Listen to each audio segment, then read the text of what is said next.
Good morning, welcome to Ridhima kitchen. வாங்க இன்றைக்கி நம்ம வீட்டு ஸ்டைலில் ஒரு கேரளா டிஷ் பார்க்கலாம். ஸ்டூ பார்க்கலாம். நான் 2 உருளைக்கிழங்கு இப்படி நீள நீளமாக கட் பண்ணி வச்சுருக்கேன். இப்படி தான் அதுக்கு கட் பண்ணுவாங்க, இவ்வளோ நைஸாக நீள நீளமாக. அது நான் போட்டு போகிறேன்.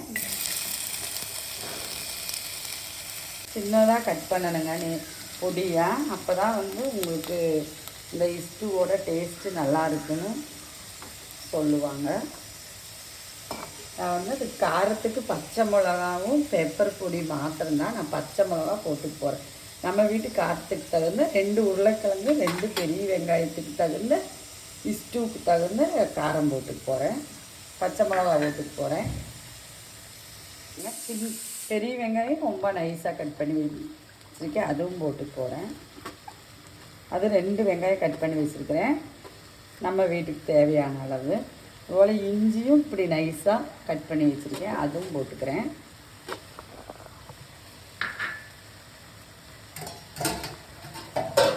போட்டுட்டு பாருங்கள், இப்படி ஒன்று பிசிறி விட்டுற போகிறேன்.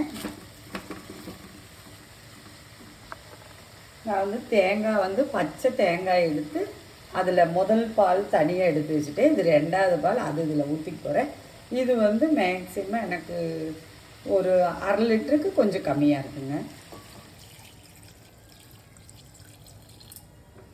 இதில் இந்த காய் நான் உருளைக்கிழங்கு போட்டிருக்கேன்ல, உருளைக்கிழங்கு, பச்சை மிளகாய், இஞ்சி, இந்த ஸ்டூக்கு தகுந்த போல் நான் உப்பும் போட்டுக்க போகிறேன். கருவேப்பிலும் போட்டுட்டேன். இதெல்லாம் ஒன்று நல்லா வெந்து உடஞ்சி வரட்டும். பால் இப்போ நான் இதில் 2வது பால் ஊற்றிருக்குங்களங்க, அது 2 டம்ளர். அது முழுகிற அளவுக்கு வேணும் நம்மளுக்கு. பால் முழுகிற அளவுக்கு வேணும். உங்களுக்கு தேங்காய் பால் கம்மி பண்ணுறதெல்லாம் உங்களோட நமக்கு ஸ்டூக்கு அந்த நம்ம ஊற்றின தேங்காய் பாலில் காய் நம்ம போட்ட இதெல்லாம் நல்லா வெந்து உடஞ்சிருக்கு. இது நம்ம மேட்ச் பண்ணால் ரொம்ப இதாயிரும். நம்ம அப்படி பண்ண வேண்டாம். அந்த இப்படி ஒன்று உடச்சி விட்டால் போதுங்க. அதுக்கு ரொம்ப உடைக்கக்கூடாது. ரொம்ப உடைச்சாலும் அந்த டேஸ்ட்டு நம்மளுக்கு மாறிடும். இந்த அளவுக்கு போதுமான அளவு. நான் இப்போ 2வது தேங்காய் பால் எடுத்து வச்சுருக்கிறேன் அல்லவா, அது 2 டம்ளர் இருக்கும். அதை நான் இதில் ஊற்றிட போகிறேன்.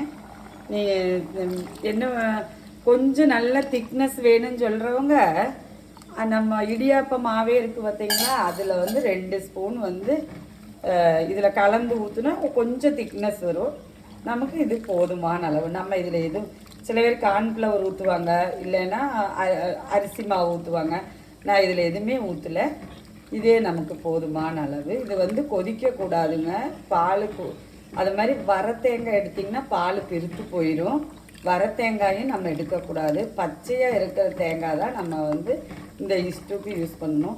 அதே போல் தேங்காய் பால் எடுத்து நம்ம ஃப்ரிட்ஜில் வச்சுட்டு செஞ்சோம்னா அந்த தேங்காய் பாலோட ஊற்றி நம்ம செய்கிற ஸ்டூக்கு அதோட டேஸ்ட்டு மாறிடும், பால் பிரித்து போயிடும். நம்ம அப்போவே எடுத்து அப்போவே செஞ்சால் தான் இந்த ஸ்டூ நல்ல டேஸ்ட்டு வருங்க. இது ஆப்பத்துக்கு, இடியாப்பத்துக்கு, இதுக்கெல்லாம் நல்லா மேட்ச் ஆகும். இந்த ஸ்டூ அவ்வளோ ஒரு டேஸ்ட்டாக இருக்குங்க. இந்த தேங்காய் பால் நல்ல ஹெல்த்தியான டிஷ்ஷு. குழந்தைங்களுக்கு எல்லாருக்குமே நல்ல ஹெல்த்தியான ஒரு இதுங்க. நம்ம 2-3 வாட்டி இப்படி கலந்து விட்டுட்டு, இப்போ இதுக்கு தாளிப்பெல்லாம் எதுவும் தேவை கிடையாது. நம்ம வேணால் பிரியாணி கேரளா ஸ்டைல் பிரியாணி வைக்கிறது இந்த வெங்காயம் ரோஸ்ட் பண்ணி போடுவாங்க. வெங்காயம் வேணால் வெளிச்செண்ணெயில் ரோஸ்ட் பண்ணி மேலே தூவலாம். ஸோ நான் அது எதுவுமே செய்ய போகிறது கிடையாது. இதுக்கு உன்னை நம்ம மல்லித்தலை போட்டு இது பொங்கி தான் வரணும், கொதிக்கக்கூடாது. நான் பொங்கறக்கு நான் மண்ணிச்சட்டி வச்சுருக்கிறதுனால ஈஸியாக பொங்கிடும். இப்போ நான் மல்லித்தலை போட்டுட்டு ஒரு 5 நிமிஷம் நான் கேஸில் வச்சு கேஸ் ஆஃப் பண்ணிட்டு போகிறேன். வாங்க பார்க்கலாம். பாருங்கள், இன்னி இது கொதி வந்துடும். நான் மல்லித்தலையை போட்டுட்டு ஒரு 3 ஸ்பூன் நான் இதில் தேங்காய் எண்ணெய் ஊற்றிக்கிறேன். இது தேங்காய் எண்ணெய் கம்மியாக்குறதும் ஜாஸ்தியாக்குறதும் உங்கள் விருப்பம். பாருங்கள், நான் இப்போ மூடியை போட்டுட்டு ஆஃப் பண்ணிவிட்டேன். இது நம்மளுக்கு சாப்பிட்றதுக்கு கரெக்டாக இருக்குங்க. 5 நிமிஷம் ஆச்சுன்னா இதோட சூடே அதுக்கு போதுமான அளவு. வாங்க நம்ம வீட்டில் சாப்பிட்லாம். நன்றி, வணக்கம்.